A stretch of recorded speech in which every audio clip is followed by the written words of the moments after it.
Hey everyone, this is Know Your Potential NYP episode 2, and we'll be talking about Bitcoin, blockchain, and why we believe this is a valuable asset.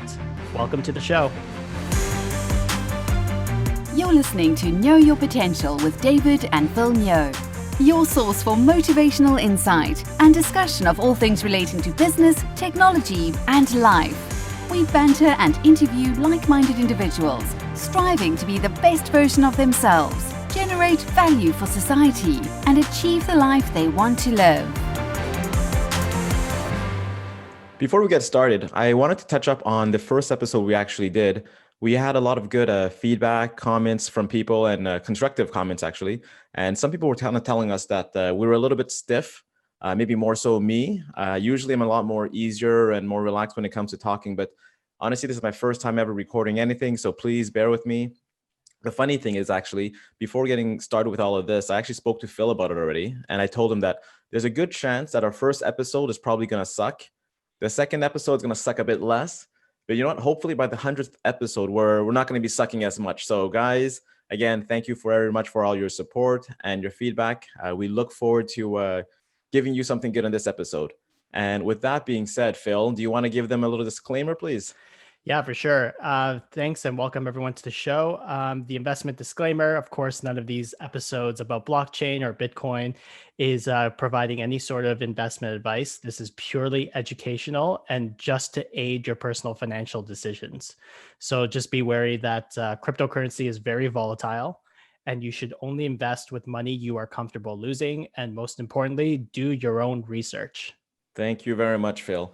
And with that being said now, so to give you a quick idea, the purpose of this episode is to educate a person who has pretty much little to no idea about what Bitcoin is, how it works, what it does, what monetary problem it solves, and kind of just trying to let you know also the reasons as to why Phil and I have invested into Bitcoin and cryptocurrency for as long as we have, and we plan to continue investing into it. So again, first things first, we are both very passionate about Bitcoin and blockchain and cryptocurrency. And one of the reasons why we're doing this episode is because there's been a lot of people that have been asking us to share some information and let them know how they can buy Bitcoin and why it's a good idea to buy Bitcoin. I think the biggest reason why is because it recently reached $42,000 per Bitcoin. But with that being said, it actually did drop quite a bit recently, about 25% in a matter of a couple of days to like 30,000 almost. Yeah, exactly. Now to get back up to 36,000. So again, it's very interesting, scary at the same time, but people are intrigued by it. And that's really the reason why we want to talk about this episode and give you an update as to what Bitcoin is and how it works. So first things first, fun fact. So the first time that Bitcoin was ever used or pretty much had Bitcoin being used to buy, real life material was actually in 2010 by a guy named Laszlo Hanyecz. He actually spent 10,000 Bitcoin to purchase 2 pizzas from Papa John's. And I think if you, when you calculate it, the 10,000 Bitcoin today is worth roughly $450 million. So again, thank you very much, Laszlo, for that first purchase you ever made with those Bitcoins. If it wasn't for you, we wouldn't be where we are today. Yeah, And for sure. with all of I that mean, being said, yeah, go ahead, yeah. Phil. No, I was just basically going to say, you should definitely not look at that like that was a $450 million pizza. Because at the end of the day, like back in 2010, like Bitcoin was worth pennies, right? So people are, throwing this kind of change around and it was worth nothing. Nobody would have guessed that today would be what it No, is. I think back then when he spent that 10,000 Bitcoin, I think it was literally worth probably zero, right? Because nobody has ever spent real money or tried to spend real money for Bitcoin in that sense yet. So again, it was not worth anything as to what it is worth today. And again, who would have known that it would go from fraction of a pennies to being worth $40,000, give or take, right now per Bitcoin. Mm-hmm. So with all of that being said, before we can really dive into Bitcoin and how that works, I think the first thing we really need to talk about is what money is and how we perceive money and what Bitcoin actually means. So Phil, if you want to explain to us what money actually means. Yeah, for sure. I mean, like when you guys think about money, I mean, money is like, the cash in your pocket, the credit cards. I mean, that's what we've sort of grown and known to understand money as. But really, when you think about what the action of it really is that money is really just a way for us to exchange value between each other, right? Because bartering is hard. If I was gonna buy David's microphone off of him, I'm not gonna pay him in like beef. That would be very that would be a very hard way to, like, how much beef do you want, Dave, for your Or microphone? apples or chickens or anything else really for that sake. Yeah, exactly. So, I mean, like, when you think about money, it's just like a medium of how we exchange value between one another. So that could be, like gold. That could be the credit on your credit card, that kind of stuff.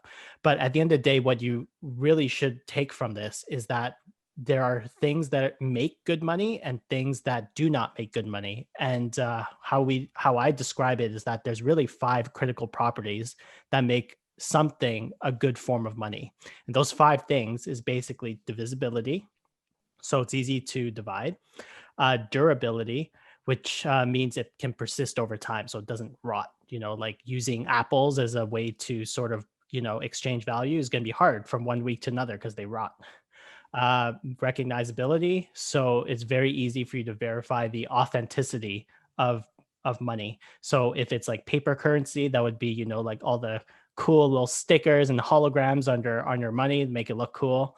The portability of it, so it's not a pain in the butt to, carry your money around, because obviously you wouldn't be it wouldn't be very convenient if money was like a large rock. Scarcity, resistance to counterfeiting, and resistance to supply inflation. So making sure that, like, people don't have like infinite control of money, because obviously there's a huge incentive for you to make money, make more money than actually exists, because if you can print money or have a money tree, then you can just print as much money as you like. And yeah. So the great thing is, I mean, not so great. I mean, there is a money tree out there. You don't have it. I don't own it, but someone does own this money tree though, right? Yeah, definitely. Like, I can't just go to my printer and print money, but there is a couple people that can, like the US Treasury. Basically, without going too far into the economics, that, when you hear about things like inflation, stuff like that, that's all because somebody has the ability to keep printing more money. So talking about paper money, I think let's go back 1,000 years ago. So let's kind of start off with how paper money was even invented. So paper money was first invented about 1,000 years ago in the year 1000 AD during the Song Dynasty. So what happened during this time was people were still using gold and silver as a way of exchanging value and money. And again, during this time, when you're traveling, when you're carrying all your gold and your money, it's all on you. And for regular people who are carrying it in a little small bag, that's fine.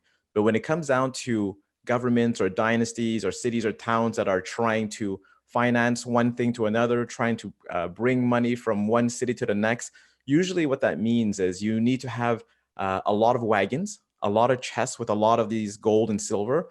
And as you're traveling through these towns and these cities, these highways, you have to have a lot of soldiers to protect and defend all of your money as well. So again, the issue with gold and silver back then was that it was very bulky, it was very heavy. It was, again, very difficult to tell if it was real or not real. But more importantly, people were out there to rob you because they saw how much gold you were carrying on you right away. So what happened was they actually decided to, or they invented the idea of pretty much saying, all right, we have a warehouse here and we're going to store all of the gold and silver. And what that means is you bring me $1,000 worth of gold and I'm going to give you $1,000 worth of paper currency. And so that's kind of how it started. So the first guy pretty much had to convince everybody else to say, hey, you guys give me all your hard-earned gold and silver, and I'm going to give you this paper that I kind of just that I wrote up with our warehouse information and name. But what that means now is that instead of you having to carry all this gold and silver to do any of your transactions, now you can just have this piece of paper and you can make purchases and make transactions and deals with other people and not have to worry about carrying all the gold and silver. And also what that meant was anybody who had this paper currency was allowed to come back to the warehouse, exchange the paper currency to get back your gold or silver. So this was kind of how they made people go from gold and silver to paper money. So what's funny is when you kind of think about it, this is a little bit similar to right now where people are saying, hey, give me your paper currency and I'm going to give you digital gold. It sounds really, really crazy, but it also sounded really crazy 1,000 years ago. So again, that's a little quick fun fact as to how paper currency actually started 1,000 years ago. And to give you an idea as to, again, an understanding of how crazy it seemed back then to do that, and how not so crazy it seems either to ask someone now to give paper currency for Bitcoin. Yeah, because like at the end of the day, when you look at the five critical properties of money, it seems like every time we introduce this new medium of how to exchange money, there's always some kind of problems that come with it, right? So when you were describing gold, for example, it obviously wasn't very portable with all those soldiers and stuff that are required. It's expensive.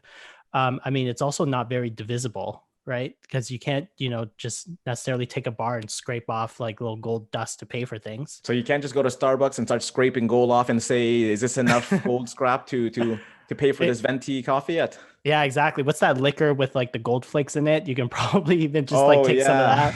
that. It's just like, hey, how much is this gold flake worth? So, like all these different forms of money all have different issues with the five critical properties of good money. Like if you look at the, like back in 1971, President Nixon actually depegged the US dollar from gold. So you weren't able to actually necessarily redeem US dollars for gold anymore. And that kind of destroys the whole aspect of why we created the paper in the first place for all that gold that you should have in your vault, right? So now instead of you going to the bank and saying, hey, I want my 1 ounce of gold back for the 1 ounce that this piece of paper says, now it's like, okay, well, I need 3 of these pieces of paper now to actually get 1 ounce back. So like you really do have to trust the authority that's issuing these papers so that basically you can verify that the money actually exists and they're not printing it into oblivion. Well, because originally it was one of those, again, I'm going to have $1 million worth of gold and silver, and I'm going to print $1 million worth of this paper currency. But eventually, governments, people started getting greedy, and for every $1 worth of gold they had, they ended up printing $5 worth of paper currency, $10 worth of paper currency. So that kind of defeated the whole idea and concept as to what it was supposed to be, how it's supposed to go, being backed by gold and silver. Now that's completely gone. Exactly. There's a concept for this. It's called fractional reserve banking. If you really want to get into it and dive down as to like, how much banks are loaning out for the amount of like assets like gold and stuff they have in their vaults, like you can definitely look into that. You can also look into this cool website. It's called WTF happened in 1971.com, which basically shows a bunch of these charts and all these different things that coincidentally happened to be issues after the US dollar depegged from gold. So things like, incarceration rates have been steadily going up since 1971. You have more marriages being delayed. You have housing inflation now becoming rampant. So all these like very interesting little things that you can see on that website. And again, so what's really cool also for me when I was doing some of the research on this before the episode was understanding and seeing how much US dollar was actually circulating throughout the history of the US. So to give you a quick idea, in 1980, there was approximately 1.6 trillion US dollars circulating. In 2000, that increased to $4.7 trillion. And in 2020, January, that was up to $15.3 trillion. But what's really crazy, or even more wild, I find, is that from January till December, that 1 year in 2020, the supply actually went from 15.3 trillion to 19.2 trillion. So to put it into perspective, what that means is every single US dollar that's out there right now that's circulating, everything was printed or magically made out of thin air in the past year was 25% worth of all the money that's circulating right now. That's crazy. That's insane. That's completely insane. And what that really means is that right now they're just printing money as they please to for whatever cause they need for whatever they want to buy. Exactly. Like all the payments like the CERB or in Canada, the wage subsidies or the PPP loans in the US, like you've got to be thinking like, where's all this money coming from? All these deficits and stuff that we're running. And with all this extra money they're printing, pretty much this defeats one of the critical properties of good money, which is scarcity, right? Because originally what they said they would have an amount of US dollars is no longer the same anymore. And there's a lot more US dollars out there circulating than there was 20 years ago. Forget 20 years, even just last year. Yeah, the slope has gone up so high just from the last year alone from all the money printing that they've had to do, that because like even David said, like 25% of it, like of what's out there has been printed in the last year. That's crazy. That's astronomical. And that what that really means for you and I is that our savings are ruined because our purchasing power has been drastically reduced. To give you an idea, as a rough number, let's say in the year 2000, if you had $1 million, you'd be able to purchase, let's say, 3 condos as investment. And in 2020, if you had that same $1 million from back then and you didn't touch it or move it or anything, you wouldn't be able to purchase those 3 condos anymore. You'd be only able to purchase, let's say, 2 condos. So again, no fault of yours of anything. Your $1 million is not worth what it was 20 years ago. And the reason for that, because there's a lot more money out there circulating, and people are spending a lot more money to purchase houses because there's just more money that's being given out at very cheap prices. Yeah, this is where you're going to get things like inflation starting to come about, and really starting to understand like why does this concept even exist, right? So it really comes down to trusting the value of the type of money you're using and saving in, right? So if you're trying to save your money in like Canadian or US dollars right now, it's a losing game. You put in a savings account, you're losing value on it every single day, right? And that's the thing. So again, like you said, so every single day that you have money in your bank account, you are guaranteed to be able to buy less next year than you are able to buy with that $1 today. And that's just pretty much what inflation means for anybody who wants to understand that better. Yep, or devaluing your currency, which is Yeah. basically what every like nation is practically doing at this point in time. So this is why Bitcoin is such a big thing. So because of this whole government's continually printing out money, this is how Bitcoin came to be, right? So the person who created, or the people who created Bitcoin, this is their main reason. Phil, do you want to explain the whole Bitcoin movement and everything from Yeah, beginning to end? yeah. So the Bitcoin white paper, which is a great read, it's not that long whatsoever, was published by Satoshi Nakamoto on October 31st, 2008. This white paper sort of establishes what Bitcoin is and like the problem it's trying to solve. We don't know who Satoshi Nakamoto is. It could be a guy, it could be a girl, it could be a group of people. We don't know, and this is the beauty of it. David will explain later in the podcast about like Bitcoin's virgin birth. But basically, it was developed as a peer-to-peer electronic cash system that didn't have to rely on a third party to transact. So this has slowly changed over time. I mean, like we're not paying for coffees and stuff yet with Bitcoin. And it's the narrative has slowly morphed into becoming more of a store of value and more like a digital gold or gold 2.0. But in essence, what Bitcoin allows you to do is that you can send money or Bitcoin over the internet without the need to trust anybody else to get it to you. So if I want to send David Bitcoin, or which is basically another form of money, I wouldn't have to go through like a bank, for example. No Western Union, no middleman, and best of all, it's permissionless. So no That is one of censorship. the amazing utilities or properties about Bitcoin is you're cutting out the middleman. You don't need the bank to tell you when you can send it, who you can send it to, what time you can send it to. You don't need to work on their schedule Monday to Fridays, which sometimes takes them 2-3 days to send a wire.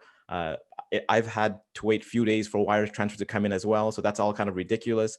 And pretty much with Bitcoin right now, the whole concept and idea of it is that it's not owned by any one country, any one person or groups, any government. And it's pretty much borderless is what people say Bitcoin is. It's borderless. Yeah, it's you can send money to any country, anyone at any time is the best way of summarizing it. And the best part is that like how is it really secured? It's secured by cryptography. It's basically fancy math.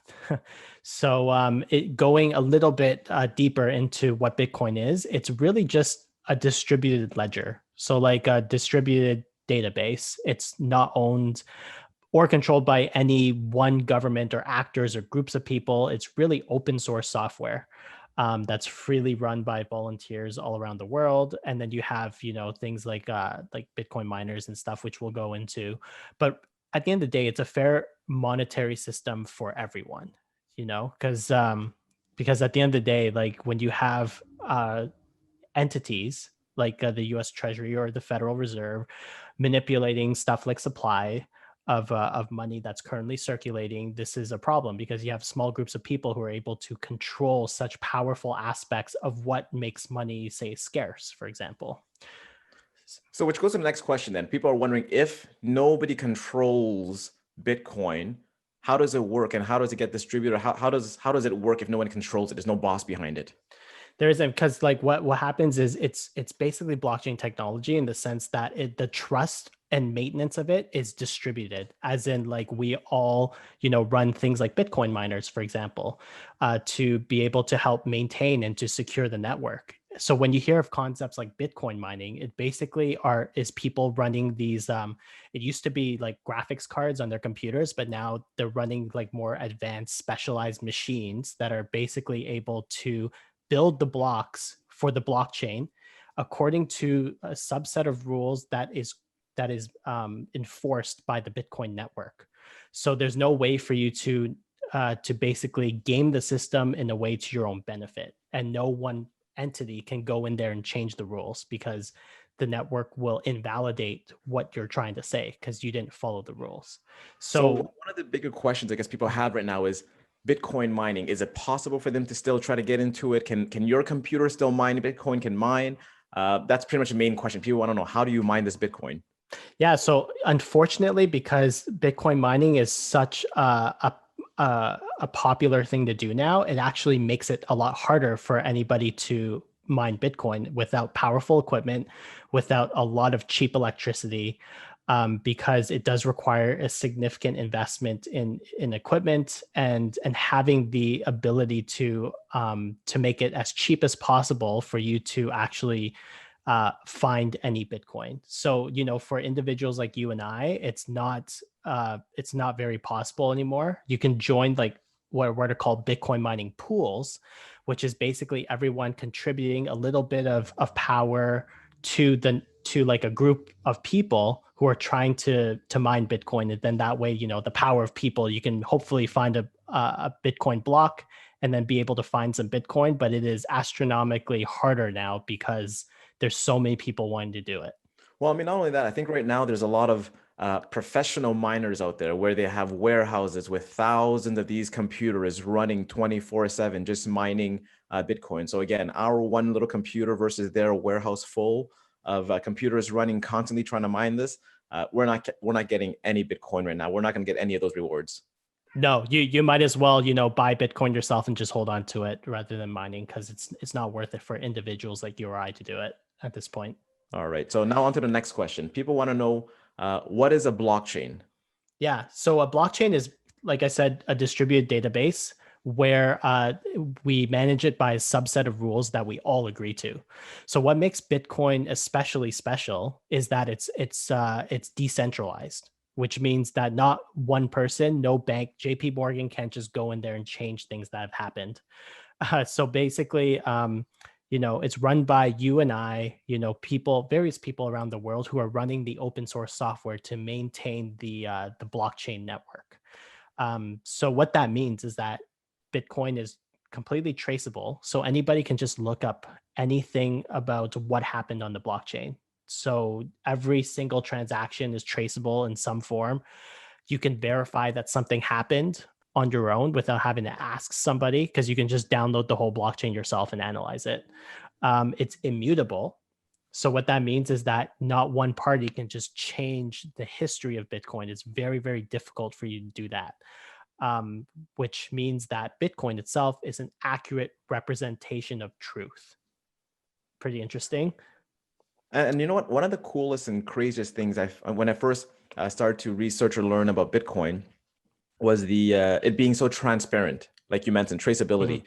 When you realize that you can trace the very first Bitcoin that was ever mined up to when it was created, how many accounts, which account it went to, from the first day up to today. And not only that, even right now, if you go on Google and you search the top 100 most expensive wallets out there with the most amount of Bitcoins, you can easily see that. So again, you can literally see every single wallet that is available out there with every single amount of Bitcoin that's out there, showing every single transaction that has ever happened with the Bitcoin coming in or out, timestamped as well. So the most transparent thing I've ever seen and thought of. This is crazy. It's blown my mind.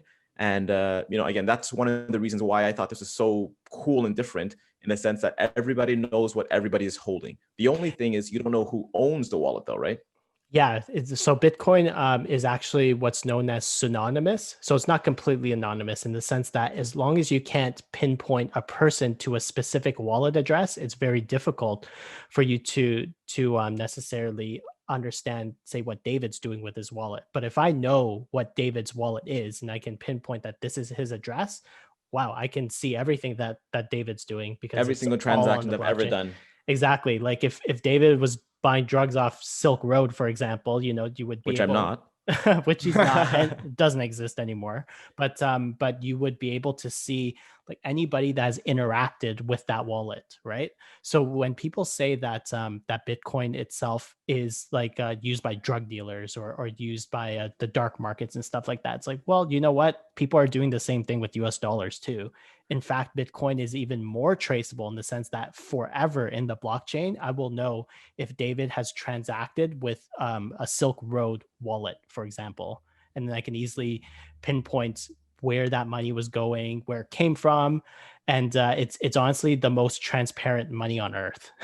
So to follow up on that misconception, Bitcoin is not only being used by drug dealers and terrorists, right? Because that's the first thing everybody comes up with, and they say No. that's what Bitcoin is for: drug dealers and terrorists. I'm pretty sure drug dealers and terrorists existed before Bitcoin even existed. If So you anything, I'm can't pretty really. sure drug dealers and the terrorists prefer to use US dollars, actually, to be quite honest. I mean, right now they're just evolving, right? They're adopting new technology. Yeah, it's actually less traceable to use US dollar cash. You're actually right about that. so, So with that being said, what does Bitcoin solve? So why did it get invented, and what are the solutions of Bitcoins? How is it better than fiat currency? Yeah. So remember what I said about the 5 critical properties of what makes a medium a good form of money, right? So divisibility, durability, recognizability, portability, and scarcity. Okay. So how does Bitcoin satisfy these 5 properties of good money? Remember how we were talking about things like gold and stuff like that? Gold never even encompassed more than 3 of these properties. So when you look at something like Bitcoin and you see that it satisfies all 5 of them, you're going to realize like why I love it so much. So with divisibility, $1 can be divided into 100 cents, right? With 1 Bitcoin, we can actually divide it down to 100 million units. And these units are called Satoshis, which is the smallest unit of value for Bitcoin. So 1 Bitcoin itself is 100 million Satoshis, right? So what this means as well is that you don't need to buy 1 Bitcoin. So you don't need to go out there and be like, oh my God, Bitcoin's like $40,000 today. I don't have $40,000 in my bank account for Bitcoin. Well, you don't actually need to buy 1 Bitcoin. It's obviously like a nice goal to have, but at the end of the day, you can buy fractional You can amounts. buy 100. You can say I want to buy $100 worth, $1,000 worth, whatever it may be, and pretty much that will get calculated out as to a fraction of Bitcoin. Exactly. Yep. So divisibility is there. Next property is durability. So there's over, I think, about 10,000 Bitcoin nodes, which is basically computers that have the full blockchain ledger for Bitcoin on their computers, and they're just sharing it with people around the globe. So unless there's a way for you to destroy these 10,000 computers all around the world, somebody's going to have a copy of the Bitcoin blockchain. So it's not really going anywhere. It's pretty resilient to any sort of disruption in that sense. Bitcoin doesn't degrade over time as long as all those computers are running. Somebody has it and knows how much Bitcoin you have, right? So durability is definitely there. Recognizability. So with Bitcoin, because the blockchain exists and you can see everything that's happened, you can trace every single Bitcoin back to its origin. It makes it very, very hard for you to fake having Bitcoin. You can't counterfeit it. You can only mine it. And it's very easy to tell whether or not you actually have Bitcoin or not. It's just go check the blockchain. Right. So with that, it's very easily recognizable. I don't need to like go to some guy to verify like the gold that I'm bringing to you is real, right? Like none of that exists with Bitcoin. So the next property is portability, which Bitcoin is not a physical thing. You can't go to like a Bitcoin ATM, break it open, and steal Bitcoin. Don't do that. It doesn't work that way. So which has actually happened, Dave. Like I don't know if you know this, but like people have Has it like really? people have tried to break into Bitcoin ATMs hoping to steal Bitcoin, and there's absolutely no Bitcoin there. It's just a computer. Oh my God, these guys who tried to steal it, I can only see their faces when they open this machine and not to find any physical Bitcoin in there. Right. So yeah, I mean, like it's the most portable thing on earth. Like it doesn't weigh anything in the sense that because it's not physical. But the great thing about it is you can store the keys, which is what allows you to spend what is inside your Bitcoin wallet. You can store that on a very simple like USB looking device. So you could theoretically have millions and millions or billions of dollars worth of Bitcoin on like this little USB looking like stick. So that's how like portable something like Bitcoin is. All you need is a computer with internet connection, and that's it. So now the most important thing, the most important property that Bitcoin solves is scarcity. Okay, so there's a limited supply of Bitcoin that will ever exist, and that is 21 million Bitcoins that will ever exist. The output supply is predictable, and it's scheduled to be cut every 4 years. So this is what they call the Bitcoin halving. Okay, so this happens. So Bitcoin blockchain was launched in January 3rd, 2009.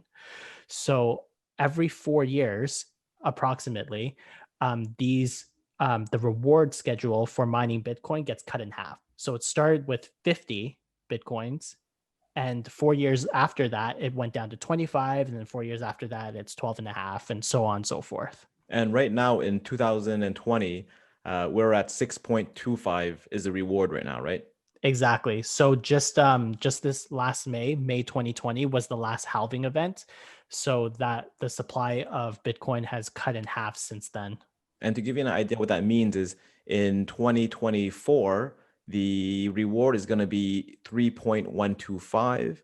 And in 2028, it's going to be 1.5 something. So again, every 4 years, it keeps getting cut in half. So this kind of shows you the deflationary aspect of Bitcoin and the rewards. Again, going to the complete opposite as to what paper currency is, where there's a huge inflationary, as in money just keeps getting printed as they need, and it just continually keeps increasing the supply of money that's circulating. Mm-hmm. Yep. So the great thing that Bitcoin solves is that scarcity aspect of it. And the best thing is nobody can change that on their own. So the way that the Bitcoin release schedule worked is that it's actually maintained by, the Bitcoin miners to make sure everything is basically running with the subset of rules. So not one person, the US government or like any other government in the world can't just go in there and say, hey, there's going to be more than 21 million Bitcoin guys. Like we're going to increase it to 3 billion. Like that, it doesn't work that way. So like the Bitcoin software is run by miners all around the world that enforce the creation schedule of the network. So to change the rules of this, you would need to convince more than half the miners to run a different software that says otherwise. So good luck with that, because it's very likely not happening. And then even if you do that, good luck trying to convince more than 51% of the people to agree to that in a social aspect, because no one's going to use that system if it changes, right? So that's another thing for you to think about. It's just very difficult for you to change the already established rules on there. And I mean, with that, it pretty much means someone would try to fork, let's say, Bitcoin, which has happened already before, right? Yeah. So like when people have a different idea of how they believe what Bitcoin is, or like they want to change the rules of it, they will do something. They'll basically split the blockchain in the sense that they will run their own sort of fork, is what they call it. And then you have this other blockchain that sort of forks from the original and then creates, like, say, something like Bitcoin Cash, for example. And then they have their own subset of rules that they run, which is different from Bitcoin itself. But again, for that to be possible, for it to actually work, you need a lot of people to also back that coin or believe in that coin or invest in that coin and hold that coin and promote that coin, let's say. Again, because if you're forking it and nobody knows about it, nobody hears about it, nobody does anything with it, it's worth absolutely nothing. Exactly. So don't go out there, looking at Bitcoin Cash or like Bitcoin Diamond or Bitcoin Gold or Bitcoin whatever as real Bitcoin, because it's something completely different. It's a different software with different rules. And right now, so what it means that Bitcoin itself is pretty much a brand name, right? It's the first to market. It's the most recognized. It's the most liquid. It's the most sought out after. And again, and that's why I personally consider Bitcoin to be the king of all coins in that sense, because there are hundreds or thousands of coins out there. And again, to create one of these coins, it doesn't take much time. 15, 20 minutes, you can create a coin. But will anyone use it or hold on to it or pay for it? It's a whole different story. So again, anybody can create their own Bitcoin of sorts, but the brand, the name Bitcoin itself, that is, you can't touch it. It's the king of coins. Yeah, it's the social aspect of it too, because we understand these rules and we've agreed to them. And if you're going to go and start changing the fundamentals of what makes Bitcoin valuable, you're going to run into a problem. People are not going to necessarily invest in it or use it or whatever it may be, because if you change the supply schedule or you change the 21 million supply aspect of it, like that's a huge chunk of what gives Bitcoin its value today.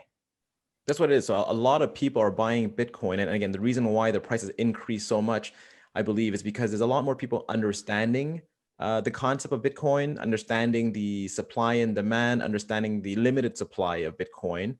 So, to touch up on one of the things we spoke about before, about the 21 million supply, I wanted to do a little bit of math here to give you an idea as to how scarce Bitcoin actually is.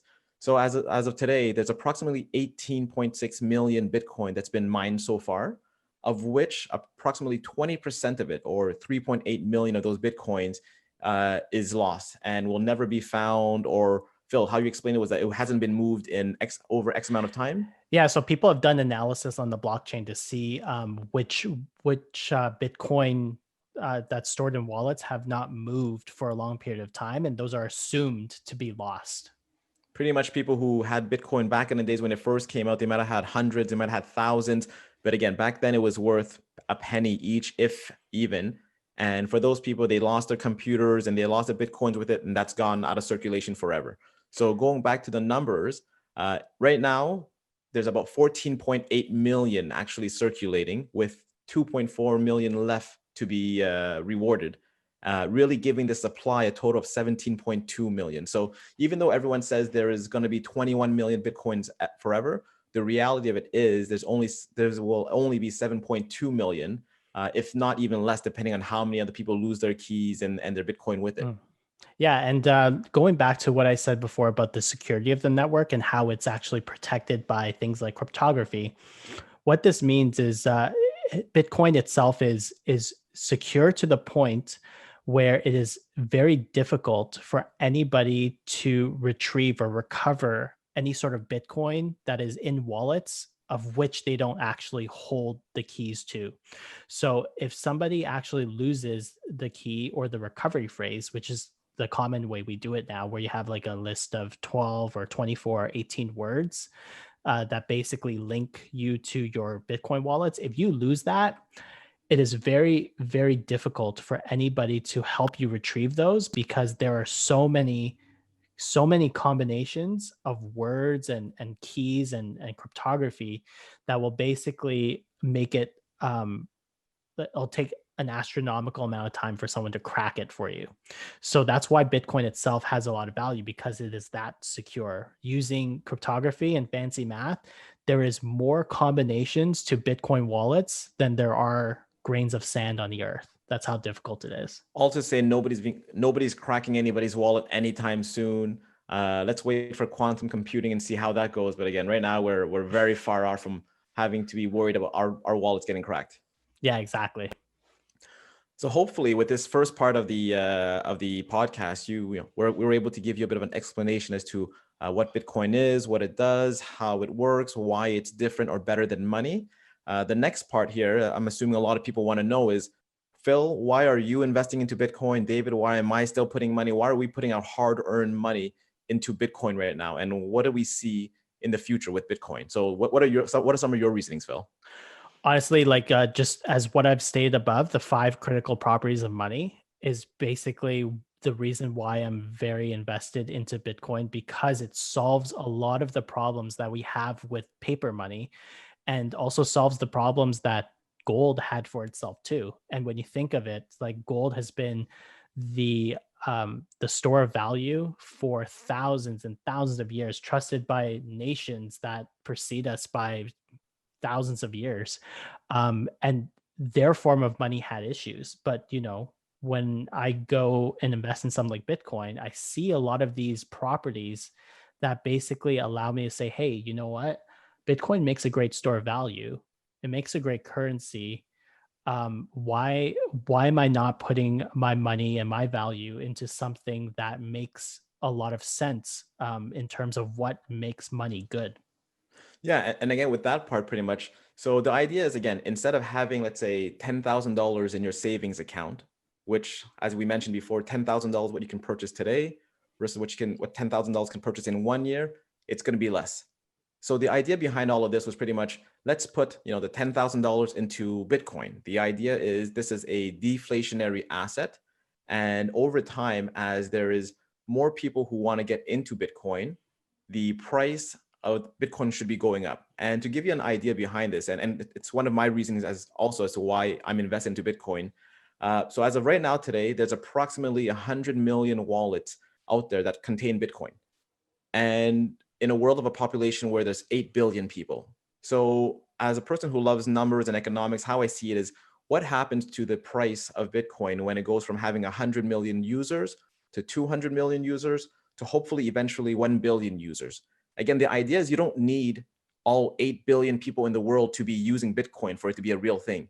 I mean, even right now that there's only 100 million users of Bitcoin, the price is already at 40,000. And what that means is that between these 100 million people, we trust Bitcoin enough that I am willing to transfer you this value of Bitcoin from point A to point B, and I'm ready and willing to sell you my house, my car, or give you fiat money for it, because we do believe that it is worth something. Mm-hmm. So again, that's one of the main reasons why I felt that Bitcoin was so interesting, and why I strongly do believe the price will keep going up. Again, not immediately, because right now the price is fluctuating up and down. As we saw, it went down 25% in a matter of 1 day. But to me, this is all noise. I'm looking at Bitcoin on a scale of 3 years, 5 years, 10 years, 20, 30 years, where that's going to be. And when you look at it in a long enough timeline, then it really, really makes sense as to why Bitcoin will make sense, because we are buying Bitcoins, our friends are buying Bitcoins. I'm teaching my daughters about Bitcoins and they're understanding it. So again, the idea is there's always going to be more people getting into Bitcoin or cryptocurrency than there is people going out of it. So again, supply and demand is what I'm looking at. Yeah, the crazy thing, Dave, is when you mentioned that there's approximately 100 million Bitcoin wallets today, it also doesn't mean that, one person is allowed one Bitcoin wallet, right? So when you think about it, if on the blockchain it says there's 100 million wallets on the blockchain that's ever existed with some form of Bitcoin in it, it means that, like that's how many wallets have actually transacted in some way, but doesn't necessarily mean it's 100 million people. So it's a lot less than that, actually. Like if you think about it, like everybody who, especially the privacy centric people who are using Bitcoin wallets, they will open up a new wallet for every one transaction that they do to sort of distribute the linkage between their wallets and stuff like that for privacy reasons. So when you think about how many people there are in the world, there's like about 8 billion people approximately. Yeah, a bit less than that, 7.8. And we have less than 100 million people participating in the Bitcoin economy right now. So there's still a lot of room to grow. And there's this saying back in more of the older days of Bitcoin, but also now, is we want to bank the unbanked. You know, how a lot of people in like emerging economies and stuff don't have access to, you know, trustworthy banks, right? Or anything like that. What we're trying to do is allow people to be their own bank.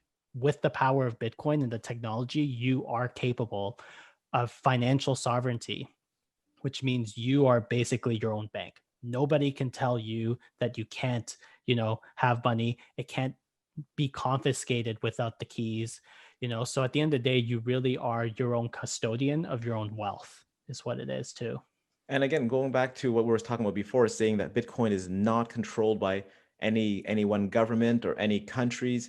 And with that idea in mind, how I see or feel eventually is that Bitcoin can become the eventual one global currency that the world can agree upon.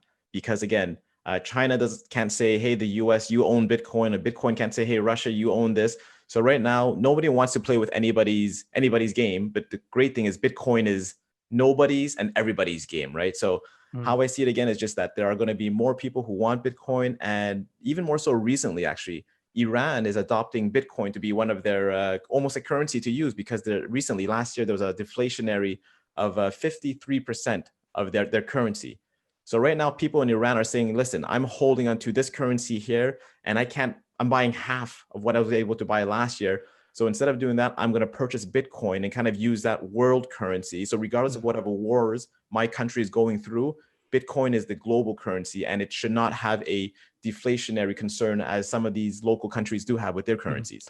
Yeah, exactly. Like if you look at a bunch of stories, I'm sure you can find of Venezuelans, Argentinians, or any of these countries where there's a Zimbabwe. very Zimbabwe, very either unstable political climate, or you have corrupt politicians It's or due whatever it to may be. the hyperinflation, where they just kept printing out more and more and more money to the point of where the paper it cost to print the money out was worth more than whatever they wrote it was worth Oh on the yeah. currency itself. Oh yeah, I'm sure like Venezuelan petrodollars are worth more as a source of heat by burning it than it is for anything else, right? So at the end of the day, you know, like you'll get more from burning paper money, Venezuelan paper money, than you would just trying to buy a loaf of bread with it. And again, this is why people believe in Bitcoin more than their currency, their own government, or their Mhm. own currency government. Yeah, there's a lot of people who would immediately, you know, if they get their paychecks in like Argentinian pesos or anything like that, they will transfer it right to Bitcoin right away, because they know that, you know, in the next year or so, it can buy 10-20% less than it can, right? Because they just are irresponsible fiscally. So So again, so right now there's more and more people who are understanding Bitcoin. And you know what? I've had a lot of people ask me, so how is it different this time in 2020 compared to 2017? Some of the few changes that has happened since 2017 compared to today, there's a lot more institutional investors. And I think people are getting a lot more knowledgeable and understanding as to what Bitcoin is. And they're hedging Bitcoin against fiat currency. One of the most popular stories where a lot of people might know about already right now is the company called MicroStrategy, which is owned by, or the CEO is Michael Saylor. He's a economics, he's a scientist, he knows what he's doing, and he pretty much has ran this company very successfully for a very long time and making huge profits. But recently, he first actually just this year he took out $450 million of their own company's money and purchased Bitcoin, because he understood and he saw what Bitcoin is. And he also realized that the $450 million they had in their bank account was getting losing its value every single day. So that's, again, for him, he decided, let me just take this money and convert it to Bitcoin. And since then, I believe he put in like another 600 million. He's at 1 point some odd billion they actually put in. And the valuation of all the Bitcoin they're actually holding right now is above $2 billion. So for him, that was a very, very smart move. yeah, And fun on top of fact. that, there was a few. Yeah. Yeah, no, fun fact. He actually disclosed the first batch of Bitcoin that he bought was at about $11,000 USD earlier this year. 11,000. And again, today it's almost near 40,000 again. Mm-hmm. Yeah. And, a few other companies that invested into Bitcoin this, recently was Square, Mhm. Grayscale, Wealth Simple, and the biggest one and the most popular one that I think kind of took Bitcoin to the next level recently was PayPal. So again, PayPal pretty much has 300 and I think 25 or so million users on PayPal. So for them to have brought Bitcoin available to 325 million users, that really took Bitcoin to the next level as well. That really helped Mhm. in making it legitimate, I would Yeah, say. I think they're also going to start a merchant network that will allow merchants to actually accept things like Bitcoin, stuff like that. So it's astronomical how much of a difference 2017 and 2020 are in the sense of like adoption and on ramps and stuff like that, because none of this stuff existed 3 years ago, and we only just toppled the all-time highs like just recently, like a month or two ago, right? So there's still like a huge amount of room for people to get in. I think there's still a lot of upside happening, but at the end of the day, like it's very hard to time the market. Let's just put it No, that for way. sure. And again, the thing about Bitcoin is that it's really only 12 years old, right? So compared to Yeah. the internet is about 30 years old. And Mm. with the internet, there's been a lot of people who have put a lot of money in to develop the internet, make it more easier to use, make it more accessible, learning, just making life easier for everybody. So again, the idea is if Bitcoin got another 18 years of time of investment, of development into it, what will happen? Where will that be? And kind of following up on talking about MicroStrategy, Square, and all these other guys, these are all huge, big corporate companies are investing into Bitcoin. So far, I don't know how many out of the Fortune 500 have invested into it. Those are one huge groups of that's one huge group of people who can invest that will increase the value of Bitcoin as well. But really, how I also see it is pretty much there are a lot of people out there with money invested in their investment portfolios and their savings. And the moment that a lot of these guys as financial advisors tell them, hey, you know what, Bitcoin might be a real thing. Why don't you try investing a small percentage of your portfolio into Bitcoin? So now imagine all of these people with all of their huge money in all their investment portfolios all decide to invest a small, I don't know, 5% of their portfolio into it. You can imagine what happens to the price of Bitcoin. So again, for me, a lot of it has to do with the simple economics of supply and demand, which is what I'm a strong believer of. And that's why we're still very early in this game, I feel. Yeah, like I don't know the answer to this, but what is like the market cap of like the Fortune 500 companies? They're definitely in the trillions, right? Like I would assume that it's in the trillions, and right now the market cap of Bitcoin is at maybe $700 billion Yeah. USD, and only recently did the whole entire cryptocurrency market cap just surpass 1 trillion, and this was very like maybe a week or two ago. So even just thinking about that, and also when you look at gold, I believe there's like maybe a market cap of $8 trillion of gold out there right now. And if you're thinking Bitcoin is, the next step for gold, or like I said, it encompasses 5 out of 5 of the critical properties of money, and whereas like gold only encompasses like three, and something like gold's at somewhere like $8 trillion, like Bitcoin still has some room to grow. And again, with that being said, though, the idea for us is not that we don't believe that Bitcoin is going to take over gold. It's not going to take over fiat currency. It's not going to make those disappear, obsolete. Not by any means. What we're trying to say is that Bitcoin will coincide with gold, will coincide with fiat paper money at the same time. And the people who believe in Bitcoin will keep transacting in Bitcoin. They'll transfer value to each other via Bitcoin. And the people who do not believe it will not purchase it, and that's fine. And there's still a huge economy of amount of people that are also using Bitcoin. So again, we don't need all 8 billion people in the world to believe Bitcoin is real or actually use it.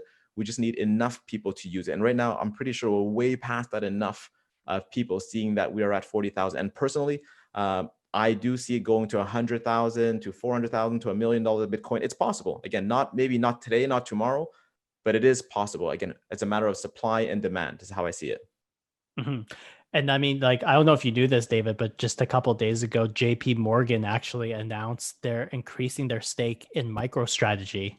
So, like, a huge bank is Oh, actually increasing their exposure to a company that is very, very exposed to Bitcoin, because there are some companies out there that are trying to get into Bitcoin, but technically they can't because their charter or their prospectus when they go public does not define or does not allow for them to purchase an asset class like Bitcoin because it's such a different thing. Like Bitcoin is not necessarily like a commodity. It's not really a security. It's, we don't really know what it is in more of a legal sense, but it is defined really as its own sort of asset class now. So a lot of these big companies actually have problems trying to get exposure to Bitcoin. So what they do is they will allow for some exposure in companies themselves that actually have exposure to Bitcoin, MicroStrategy being one of them, Square being one of them. And now only recently in Canada, we have some Bitcoin trust funds that you can actually buy. So, you don't have to necessarily own Bitcoin outright, but obviously, the saying goes that if you don't hold the keys to your wallets, it's not really your Bitcoin. So there is that aspect of trust with it, where you trust a company like MicroStrategy or like this Bitcoin fund to actually hold Bitcoin, make sure they're not lying about it, and you can just buy their stock, for example. So, I mean, all to say right now, again, it's still very early. There's still a lot of, big companies trying to get into Bitcoin or have, be invested into Bitcoin. There's still a lot of regular people like you and I who are still looking into it. So all to say, there is a lot of opportunity. There's still a lot of growth. And I do believe that we are still very early right now in terms of the mass adoption. So again, for anybody who's listened to this episode so far, if you guys want to invest into Bitcoin, or if you guys want to purchase any stocks that are invested in Bitcoin, please do so knowing that there is a huge risk of it going down or up. It's very volatile, as we said. Make sure you do your research. By no means do we ever suggest to anybody to, do what the MicroStrategy did by, taking out every single penny you have and investing into it. How we see it is just take some of your savings, take some of your investments, put some into Bitcoin, see where it goes. Again, in the next 10, 20, 30 years, in my opinion, the value or price of Bitcoin will only keep increasing. And that's why I continue to purchase it and plan to continue to purchase it going forward. Yeah, please don't refinance your homes for Bitcoin. Don't take on more debt for this. Yeah. And that's the horror story that some people have heard, where they go, I hate Bitcoin because in 2017, I took out a loan for $100,000 and then it dropped and I'm bankrupt and I hate Bitcoin. It's never going to happen. It's not real. So again, when you hear those stories, 100% you will not want to invest into Bitcoin. But again, as a smart investor would always tell you, do not invest more than you can afford to lose. Yeah. I mean, fun fact, if you invested any sort of amount of money into Bitcoin 2017, you are in the green right now because So if you never sold, you are definitely making money right now. Yeah, but there's a exactly. lot of people who sold when it dropped from 2017 to 2018. They sold at as low as, I think, 80% loss as to the value of Bitcoin. You know what it is, David? It's because so many people did not understand what they were buying. They were just chasing numbers. And that's what this whole episode was for, is for you to really understand what you were buying and what is the meaning of Bitcoin. Like, it's not like, for some people, it's just chasing numbers. But really, at the end of the day, if you knew what you bought in 2017 and you heard this episode back in 2018 during the bear market, you probably would have been like, oh, you know what? Maybe I should hold on to this Bitcoin. If you just held on 3 years later, you would have been fine. Right. So, I mean, with all of that being said, guys, invest smartly. Don't overextend yourself. And, again, in my opinion, Bitcoin is here to stay. Yeah, exactly. And going into that, we want to create future episodes in this series for people to ask us questions about things a little bit more specific about Bitcoin or cryptocurrencies in general. So we are still taking questions from you guys about anything a little bit more specific about Bitcoin itself or other cryptocurrencies. You can reach us on any of our social media handles. Just go to Know Your Potential, NGOYourPotential.com, and all of our social media links are there. So without anything else, David, we'll talk to you next week. We'll answer some of your questions on the air and hopefully get you your first little bit of Bitcoin. Of course. Thank you very much for listening. And again, any questions, please send them over to us. All right. Take care. Take care, guys.